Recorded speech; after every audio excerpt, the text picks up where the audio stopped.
بسم اللہ الرحمن الرحیم۔ السلام علیکم، ہمارے چینل سیال سٹوریز میں خوش آمدید۔ آج ہم آپ کو اردو ناول میرے ہم نشیں کی قسط نمبر 7 سنائیں گے۔ اس نے سجاول کے بھائی وکاس کو یونیورسٹی سے باہر نکلتے ہوئے دیکھا۔ اوہو، یہ یہاں کیسے آ گئے؟ کہیں یہ سجاول کی کوئی جھوٹی شکایت لگانے تو نہیں آ گئے؟ ضرور کوئی گڑبڑ ہے۔ اور آج سجاول یونیورسٹی بھی نہیں آیا، میں اس سے کال کر کے پوچھتا ہوں۔ یہ سوچ کر اس نے اپنی جیب سے موبائل نکالنا چاہا۔ اوہو شٹ، موبائل کی بیٹری تو ختم ہے۔ بیٹری نے بھی اب ختم ہونا تھا۔ اس نے غصے سے اپنے ہاتھ کو جھٹکا دیتے ہوئے کہا۔ اس دوران یونیورسٹی کا ٹائم آف ہو گیا تو وہ گھر کی طرف چل پڑا۔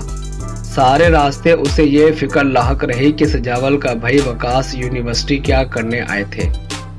گھر پہنچ کر سب سے پہلے تو اس نے اپنا موبائل چارج پر لگایا، پھر فریش ہونے کے لیے واش روم چلا گیا۔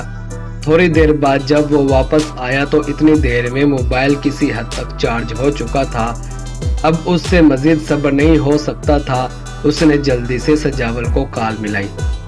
سجاول کی طبیعت زیادہ خراب ہوتی جا رہی تھی، مگر اسے کچھ حد تک ہوش آ گیا تھا، لیکن پھر بھی وہ اس قابل نہیں تھا کہ وہ اٹھ کر چل سکتا۔ اس سے تو بیٹھنا بھی محال ہو رہا تھا۔ تھوڑی دیر بعد اس کے موبائل کی گھنٹی بجی۔ اس نے اسکرین کی طرف دیکھا تو ریحان اسے کال کر رہا تھا۔ اس نے بٹن آن کر کے جلدی سے موبائل کانوں تک لگایا، پھر ایسا آواز میں بولا، ہاں ریحان، کیا کہتے ہو؟ کیا ہو گیا ہے یار؟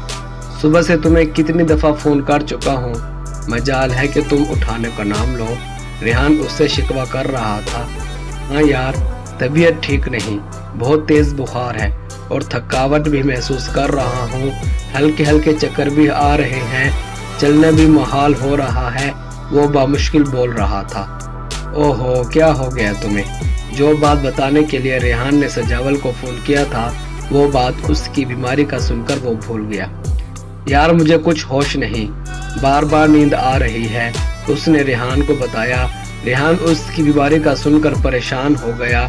تم کسی نہ کسی طرح اپنے گھر سے باہر آؤ، میں موٹر سائیکل لے کر بھی آ رہا ہوں، وہیں سے ہی تمہیں ہسپتال لے جاؤں گا۔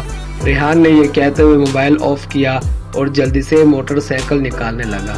جانے سے پہلے وہ امی کو ساری حقیقت بتانا نہیں بھولا تھا۔ اس کی امی نے دونوں کو دعاؤں سے نوازا، پھر سجاول کی صحت یابی کے لیے خصوصاً دعائیں کرنے لگی۔ ریحان جب سجاول کے گھر کے سامنے پہنچا تو سجاول بڑی مشکل سے اپنے گھر کے مین گیٹ سے نکل رہا تھا۔ وہ سجاول کی حالت دیکھ کر پریشان ہو گیا۔ واقعی سجاول بڑی مشکل سے چل رہا تھا۔ تم خود اپنے اوپر ظلم کر رہے ہو، تمہیں خود اپنی پرواہ نہیں ہے، ریحان غصے سے بول رہا تھا۔ وہ سر جھکائے ریحان کا غصہ دیکھتا رہا۔ چلو بیٹھو موٹر سائیکل پر۔ ریحان نے حکمانہ انداز اختیار کیا تو وہ جلدی سے موٹر سائیکل پر ریحان کے پیچھے بیٹھ گیا۔ ریحان نے تیزی سے موٹر سائیکل سٹارٹ کی۔ موٹر سائیکل بجلی کی طرح چل پڑی۔ اگلے ہی لمحے وہ دونوں ہسپتال میں موجود تھے۔ ڈاکٹر نے سجاول کا چیک اپ کرنے کے بعد ریحان کو بتایا کہ الحمدللہ سجاول کو کوئی بیماری نہیں ہے، لیکن اس کی یہ حالت خوراک کی کمی کی وجہ سے ہو جاتی ہے۔ اگر یہ وقت پر مناسب مقدار میں بلا ناغہ کھانا کھائے تو یہ تندرست رہ سکتا ہے، بس اس کے کھانے پینے کا خیال رکھیں۔ ڈاکٹر صاحب کو اب سجاول کے گھریلو حالات کا کہاں پتہ تھا۔ انہوں نے کچھ دوائیاں لکھ کر دونوں کو رخصت کر دیا۔ سارے راستے ریحان نے سجاول سے کوئی بات نہیں کی۔ وہ چپ چاپ موٹر سائیکل چلاتا رہا، اس انداز میں جیسے سجاول سے ناراض ہو۔